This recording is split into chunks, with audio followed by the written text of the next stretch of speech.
Welcome to Old Faithful. I bet you can guess how excited I am about this right here.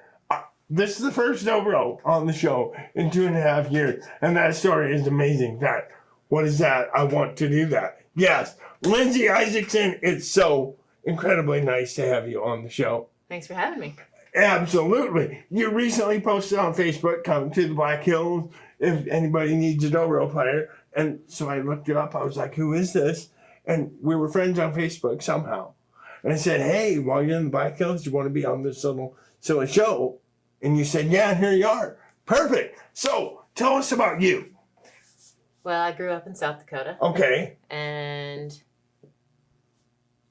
basically spent my 20s rock climbing. Okay. Around the West, and got my teaching credential through Augustana and USD. Okay. And I got my first teaching job, and then I got my first paycheck. Oh. And decided I was going to play the banjo instead.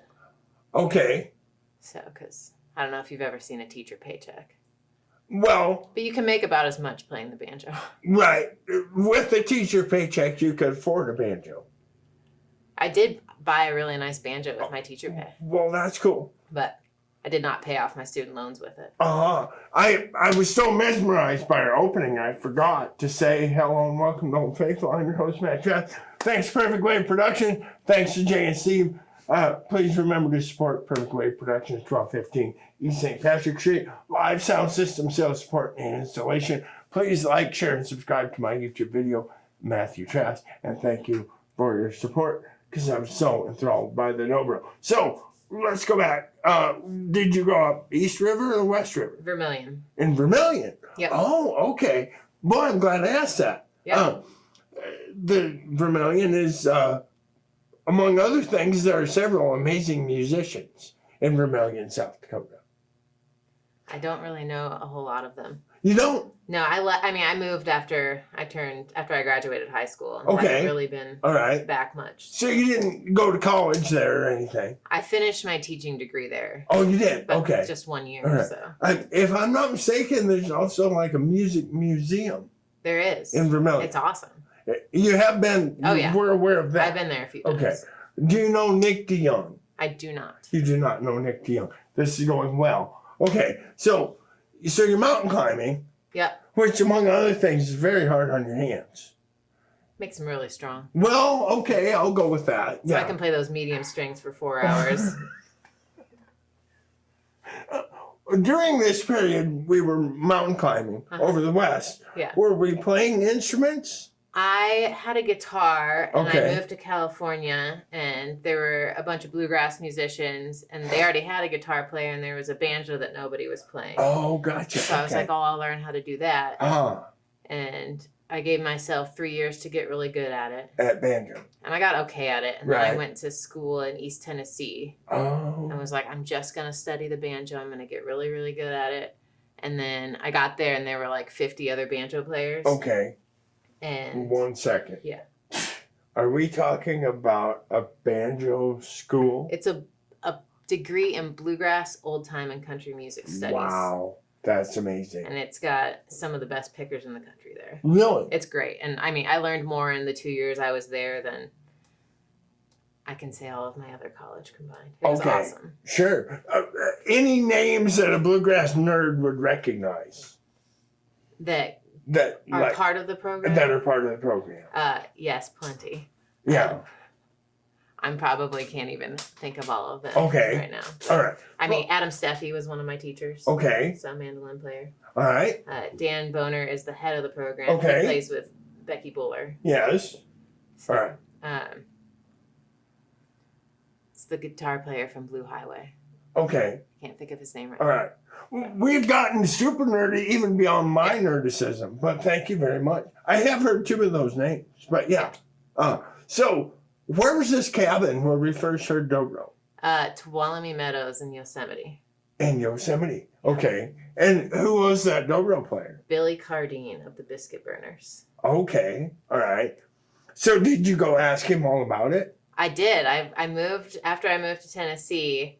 I ended up in Asheville, North Carolina for a little bit, and he lives right out of there, and I emailed him and asked him if I could come take a lesson, and so I got to sit knee to knee with him and learn a few things and play Okay. his super fancy sheer horn. And Okay. So this was during your time where you had endeavored to become a banjo expert. yeah, and instead transitioned to And dobro. and then you discovered the dobro. Yeah. And so you played a super fancy one. You didn't maybe have enough teacher paycheck left over to buy a dobro? No, I'm still waiting on my patron sponsorship so that Oh, I can okay. get a nice dobro. All right. So what was your first dobro? I was sitting in at ETSU where I studied bluegrass. They had Okay. a lounge where all the students jammed and hung out. And I was in there complaining how I moved all the way to Tennessee to marry a dobro player. And there weren't any. Oh. And the dobro teacher came out of his office and handed me a slide and a set of strings and said, go next door and check out a dobro. And I was like, I don't want to play the dobro. I just want to marry a dobro player. And he's like, just do it. And I'm happy I did because now that I'm in Nashville, I don't think I've played the banjo once for anybody. I just play dobro all the time. Banjo, they don't need a lot of it. No, and I mean, dobro just works so well for Right. acoustic stuff. Banjo's like the cilantro of country Yes, music. you are correct. Yeah, That's a great way just to a describe little it. bit. Yeah. Yeah. We should make t-shirts. Yeah. Yeah, right. So, how long have you played the dobro? Like 7 years? 7 I years. think. 2015. Okay, I that's roughly 7 Yeah, years. okay. Close enough. We're not good at math here. Yeah. This isn't about math on the show. So, how long were you playing the dobro before you tried performing to some degree on it? A couple months. A couple months. Yeah. All right. Because when I started playing at bluegrass school, I basically got thrown in a band a couple months later. Okay, This semester. alright. So You started playing dobro at bluegrass school. Yeah. So you're like, hey guys, I'm not on the banjo anymore. no, I was still playing the banjo. Oh, you were? Okay. But then you're like, but I got this whole other thing that I'm doing here. Right. Okay. And they were like, that's cool. Yeah. All right. Did we ever marry a dobro player? No, I married a bass player. A bass player? Yeah. Well, everybody needs one of them. Yeah. You know, yeah, you did well. What was your first dobro performance? It was one of the school performances. Okay, all right. Were you, and we will probably talk more about it, but were you mostly during that first performance a rhythm player? No, I took solos. You took solo? Yeah, they were probably pretty terrible. Well, do you remember your mindset where you're like, oh my God, I'm going to Don't fail? fall or off the strings. Yeah. Don't, okay, Don't all fall off the right. strings. And you were just like, just terrified you were going to make a mistake and everybody was going to hear it? Or Yeah, I was Were you pretty nervous, cool? but I don't really care about messing up in front of people. Okay, all right. That's how you learn. That is how you learn, definitely. Yeah. So, and I would video all my shows and go back and listen and be like, did it? Because usually, a lot of times, it sounds better. Like you, in the moment, you feel like you've messed up and it sounds terrible, and when you watch it, you're like, oh, that was actually a pretty good break. Right, yeah. So Often it seems like, it has seemed to me, the only person who doesn't really get to appreciate the show is the performer. It's really weird. Like you're behind it. You don't even get to enjoy it. oh, we get to have fun. Well, no, Yeah. I'm not saying we don't get to have fun, but you're like a little bit ahead of the song. Yeah, that's true. I mean, but you should. I try to really hone in on listening to whoever I'm playing Right, with. sure, So, yeah. But like you say, you have to go back to see what you did right That's and true. what you did wrong. Yeah. You know. So, I completely lost my train of thought here. Number one, I was hoping we would talk about Sandy Cash Dollar. About who? We're not going to talk about Sandy Cash Dollar at all. I was hoping she was one of your influences. I don't know her. Wow. Okay, perfect. Well, we'll keep right on going then. How much do you know about the history of the dobro? Quite a bit. Okay, go ahead and do that for us. So, in the early 1900s, Mm-hmm. the U.S. fought the Spanish-American War and annexed a bunch of territories, Mhm. including Hawaii, which had previously been colonized by Spain. So the Spaniards brought the guitar to Hawaii. Mm-hmm. The Hawaiian musicians adopted the guitar and learned to play it their own way, Mhm. like this, with the square neck. Okay. And after the annexation of Hawaii, the United States wanted to show off their newly acquired territory. So they brought some musicians over to the continental U.S. to perform. And as they were touring the U.S., because it was still pre-civil rights movement, they were staying in segregated housing where they got to jam with Black musicians, which is how the Hawaiian guitar made its way into blues music. Okay. And so that's where you see the slide guitar starting to make its way in. And then through that, I'm sure that Black bluegrass musicians also adopted it, and it made its way into bluegrass, I think, early 60s, late 50s. Okay. Whenever Josh Graves was playing it. Sure. So. And all of that is absolutely true, which also coincided with, as I understand it, the Dopier brothers of Poland designing what we know as the modern bluegrass dobro. That would make sense since the name is dobro, which means, and I may be mistaken about this, dobro means good it does mean good. Yeah. I think it means good in Polish. Yeah, actually. and Czech too, I think. Right? Czech. You're right. Yeah. Dobro means good in Czech. And not the Polish. Czech Republic has a huge bluegrass scene. They do. Yeah. Yeah, it's big. So, yeah, for sure. But you brought it, and all of what you said is absolutely true. Not arguing one tiny bit with that. Let's talk a little bit about the difference between a dobro and a resonator guitar. I mean, they're both resophonic guitars, but I think the biggest difference is just this guy. That is absolutely correct. Yes. Which will prevent, hopefully, some young, budding, hopeful dobro player from accidentally buying a resonator guitar. I've got friends who learned how to play dobro on a round neck. As a young Matt Trask did one time. Bought a resonator guitar instead of a dobro. A true dobro, if we can get a shot of the action, maybe we can't, will have a very high action such that you can't really fret the strings. There's no frets on here. There's no frets. They're just painted. They're fret markers. Yeah. Yes. So there you go. Do we know, is that a tricone or a single cone, this particular instrument? I have no idea. No idea? No idea. Okay, perfect. Another thing I can tell you, whether it's a dobro or a resonator guitar, if it's got one of these on it, when you change the strings, put something over the cover so your string ends don't fall in the little holes. Oh, yeah. Yeah. I spent like 4 hours swearing at a resonator guitar one time. So, tell us about this one here.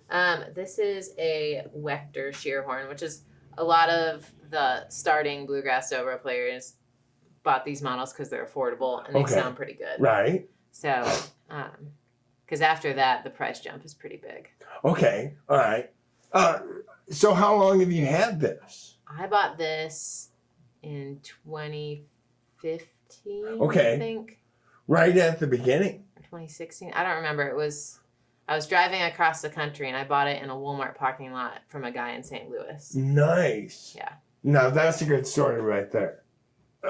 Was he just like on the curb with a dobro for sale? No, I think I found him on the internet. Okay. All right. Gotcha. I wanted a mahogany Wechter shear. I wanted a mahogany Wechter shear horn model, and he had one. And he had one. There you go. Has it been a faithful friend? Oh yeah. Ever since? It's super great, and when I play in Nashville, I just plug it into a pedal board. Okay. So the nice thing about dobros is if I had a nice one, it would sound better, but when I'm running through reverb and delay, right, and I have the Jerry Douglas Aura pedal, okay, which has imaging for like 20 different microphones. Okay. It can really change the timbre of the instrument. Right. Okay. So it sounds pretty good when it's plugged in. Sure. Also, it doesn't sound terrible on its own. It's a decent. Is it another thing that many of us love about mid-price or low-price instruments is that we don't have to worry about them so much. Right, and playing downtown in Nashville, I don't know how I would feel about hauling a $10,000 instrument down. Right. So. And does it seem to hold up? Has it held up well? Oh, yeah. I mean, great. You haven't tried to abuse it, but my case in the course shows all the abuse. Yeah. Well, everybody needs a good case with a parachute cord handle. Yeah.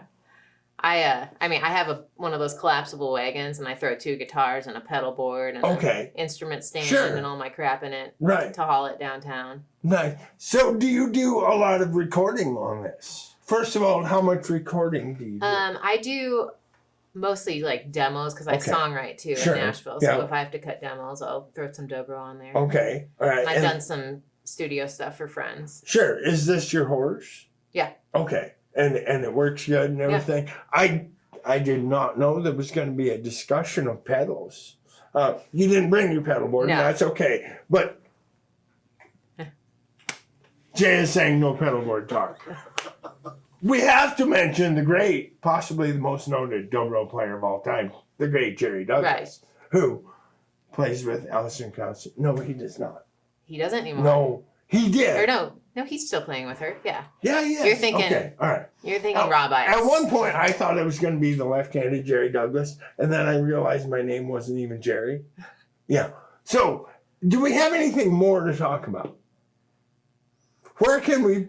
So you're playing in Nashville. You're on demos and stuff. Are you on the radio or Spotify, Pandora, anything? Not yet, but not yet. I mean, if you come down to Broadway and want a day drink, I'll be down there playing. Hey, nothing, not for me, but other people can. I can day drink water. Yeah, there's plenty of that. Absolutely. All right. Might you play instruments while you're drinking? Me? Yeah.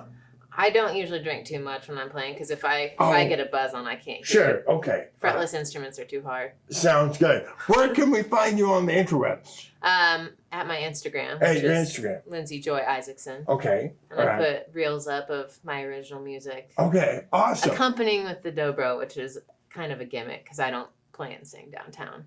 Okay. With the dobro. I just back other people up. I see. Okay. Do we have any? This is not going to come out in a timely fashion. But are you playing anywhere here in the Black Hills? I'm not while I'm out here. Okay. So. All right. You haven't. Nobody's taken you up on your offer of sitting in or anything? No. No. Seems like shame. Well, brothers. What brothers? Maybe. I don't know. Anyway, we got way off the track, but that was fun. Are you ready to play something? Are you going to play something gimmicky? Gimmicky? I need my capo if I'm going to play you anything. Dobro capos are ingenious. Medieval instrument of torture. I'll have to see how you run that. Oh, okay. Okay, I'm going to do my little thing and then you start, okay? Remember my sponsorship with Trask Hay LLC, large round and square bales and custom haying services here in western South Dakota. Please call Joe Trask 515-0858. Of course, only if you have need of custom haying services. All the viewers of my show need their hay put up. You know. Jerry Douglas says, change your dobro string. Ladies and gentlemen, Lindsay Isaacson.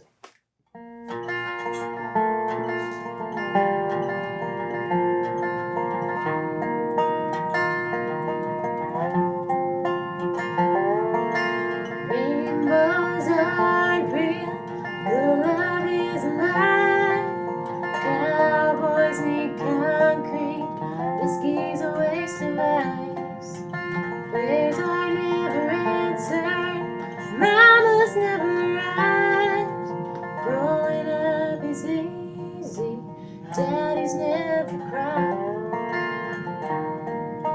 and I could tell